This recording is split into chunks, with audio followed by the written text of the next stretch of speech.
So now I'm going to say this is x, and then I got negative y minus 3 squared plus 5.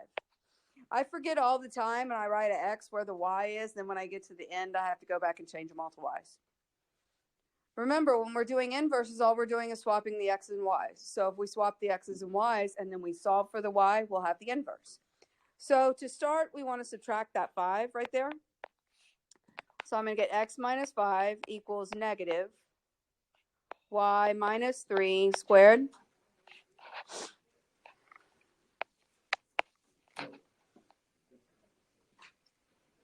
Next thing I can do, I can't do the square root yet because I've got a negative sitting there. So I'm going to multiply by my negative.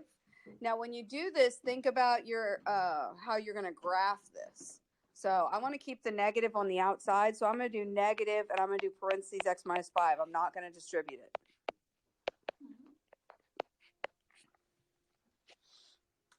When I multiply, I'm multiplying by negative 1. I'm not going to distribute it. But why did the x minus 5? What? The x minus 5 was already there. Yeah. I had to multiply that side by negative 1, but I do not want to distribute it. If I distribute it, it's negative x plus 5. I'm not going to distribute it. It's just more work.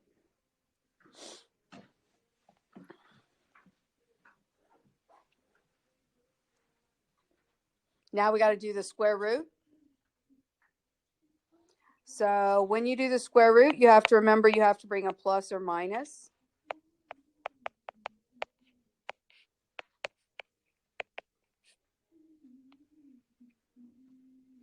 And then the last thing we're going to do is add the 3. So I got plus or minus the square root of negative x minus 5 plus 3 equals the inverse. If you put equals y, it's going to be wrong because this equals y. So they can't both be the same thing. It needs to be that y and that little negative. Okay, now we're going to do one more step. Are you ready? The original graph would look like this. It's a quadratic, correct? Does this quadratic graph pass the vertical line test? Yes, it does. And they tell you it does because they tell you it's a function right here when they use function notation. Now, when we create the inverse, we ended up with a graph now. This right here, this graph looks like this. Actually, it looks the other way, but it's going to be a sideways graph. It looks like this. Is that a function? No. So to turn it into a function, we're not going to keep the plus and minus. We're going to get rid of the bottom. And so we're going to say f inverse of x equals plus negative x minus 5 plus 3.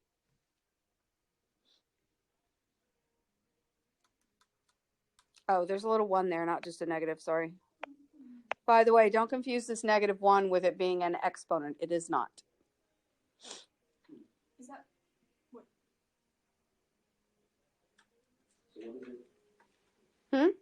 So what is that one? It tells you it's an inverse. Okay. My bad. You're okay. Okay, next one. We got x equals 3/5. Square root x plus 7 minus 2. Now this one, when I graph it, it looks like from the parent. I'm just drawing the parent because I don't want to do all the shifts and everything. It has that type of look to it, right? So when I get its inverse, it's, I know I do it all the time. When I do the inverse, it's going to be like this. Is this little graph right here a quadratic? It's only half of one, isn't it? It's only the right half. So therefore, this is positive, which means our graph is going to go up. And this is where it's going to start. It's going to start here at -2, and it's going to go that way. So the range of this graph right here is -2 to infinity. I'm doing so well in this unit. Well, we're going to do graphing yet too, and that'll help understand this some. So what we're going to do with that range is we're going to turn it into the domain of our other. And I'll even show you how to get the domain from there. Okay, so the next thing we would do is add the 2.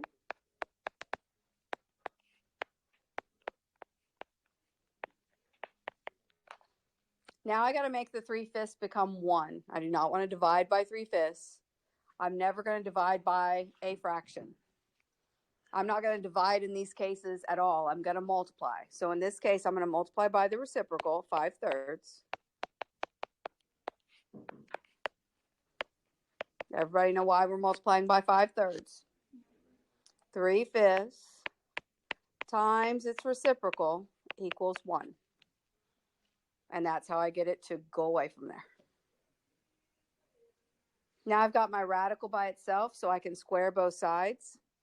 When I square this, the x plus 2 is going to be squared, right? What about 5/3? Can I just go ahead and work that out? What's 5 squared? What's 3 squared? 9. So I don't have to put it inside of a squared. I can just square it. But I do not want to FOIL that other stuff out because I want it to be in a graphing form. So when we go to a quadratic, we're going to be in vertex form. Last thing, we'll subtract the 7. So I get y inverse. And I got 25/9 x plus 2 squared plus minus 7.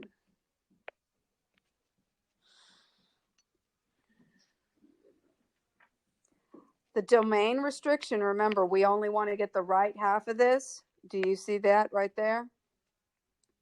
You see that -2 right there? Insider's lie, it's going to go from -2 to infinity. So that would be the domain restriction for this quadratic so that it does not draw this other half over here. We have to make this go away. Okay? Try another. Stop huffing and puffing. It's going to be okay. If you'll notice, we literally keep doing the exact same steps. We add, we multiply, we square, and then we add or subtract again. So we got x equals 1/2 square root x minus 7 plus 7. Oh, that's a y. It's a y. See, I always forget it. Can't help myself. Okay, first thing we're doing is subtract the 7.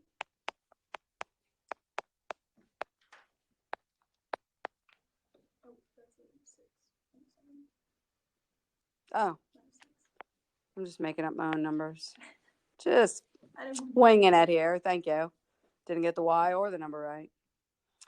Okay, so next thing we'll do, now we got to multiply. Instead of multiplying by 1/2, we'll multiply by what? 2. So I get 2x minus 7. You do not need to distribute it.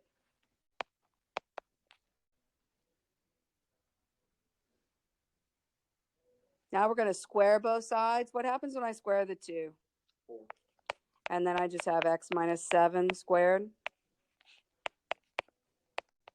And that makes the radical go away. And now we're going to add.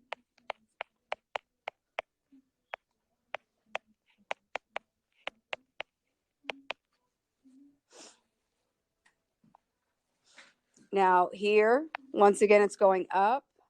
And it's going to start at 7. So this is a range of 7 to infinity, which means the domain on the domain restriction is going to be 7 to infinity. And you can see there's that 7 right there. That would be our vertex, right? 7, 6. Because the range of 1 is going to be the domain of the inverse. Now, G, if all we do is find the inverse will not be a function. But we can restrict it so that it will be a function. So let's figure that out. My vertex would be what? It would be what? 7, 6, right? And the parabola is going up, right? I don't want this side. So for this one, I want the domain to go from 7 to infinity. And if I do that, then my inverse will just have the one piece and it'll be a function. So that's all I'm doing is getting rid of half of the parabola so that they're both functions. So now let's swap. We got x equals 2 y minus 7 squared plus 6. Put the y in everything this time. We subtract the 6.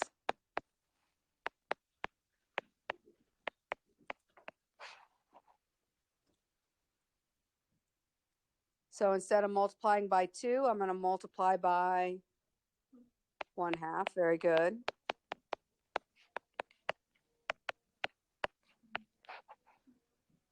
Now I got my squared all by itself, so we can square root both sides.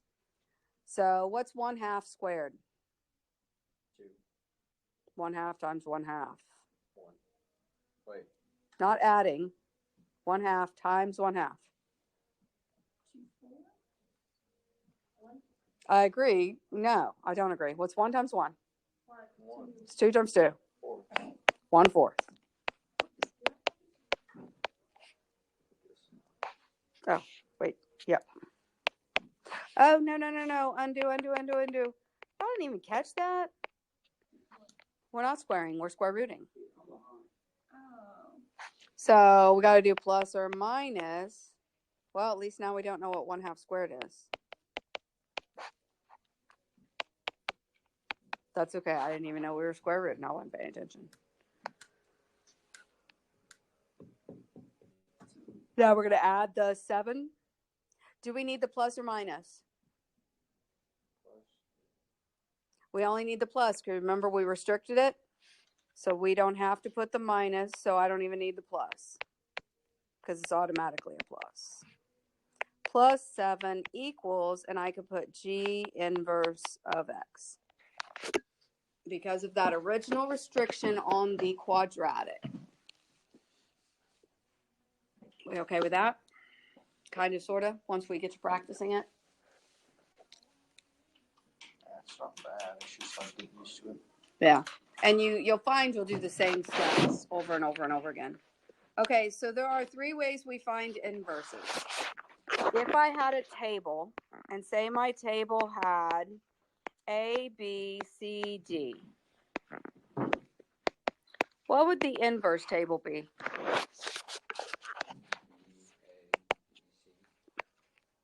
Yep, B, A, D, C. All you do is flip the X's and Y's. We for some reason think it's harder than it is. We're literally swapping the X's and Y's. Okay, so now if I have a graph, say I have a point at 3, 1, and I want to find its inverse. What would the inverse point be?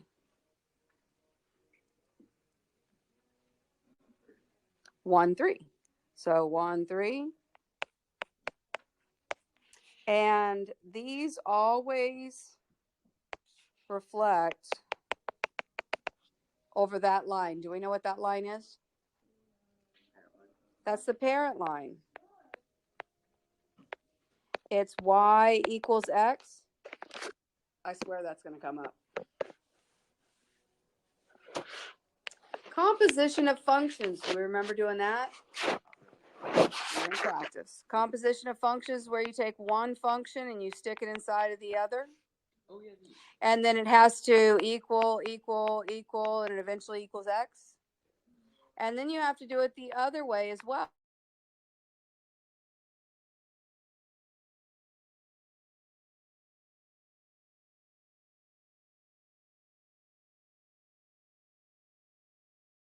Come on. Do it. Ooh, come on. Update. There we go. Oh, look, it's going.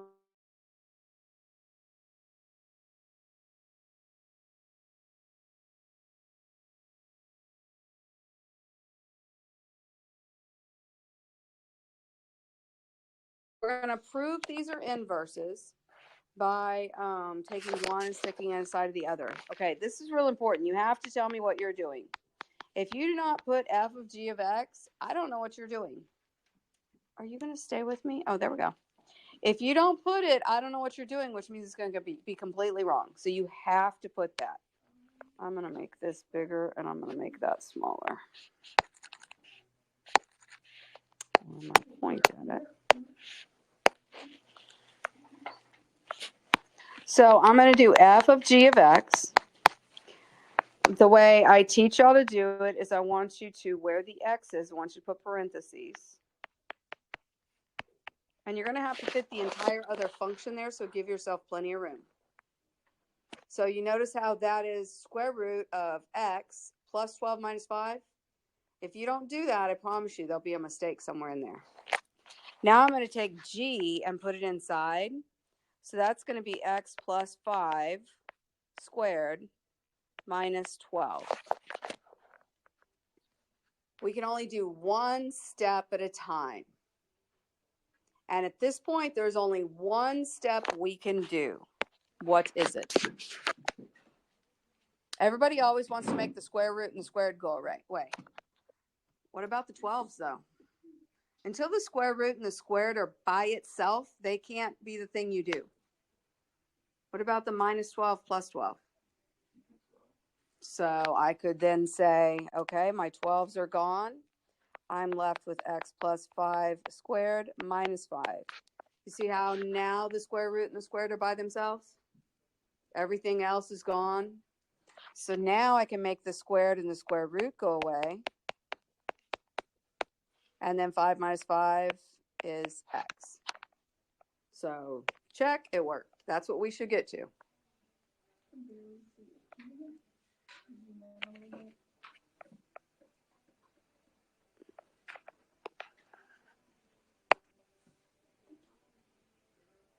I had it huge on my screen. It just wasn't following me. Okay, now we always have to do it the other way as well. So we're going to do g of f of x. So this time where the x is, I'm going to put parentheses plus 5 squared minus 12. So you can see how I wrote all of g. A lot of people try to plug f in while they're still writing g. Oh, and then they forget stuff, and then all of a sudden they say they're not inverses. So now we have to plug the square root of x plus 12 minus 5.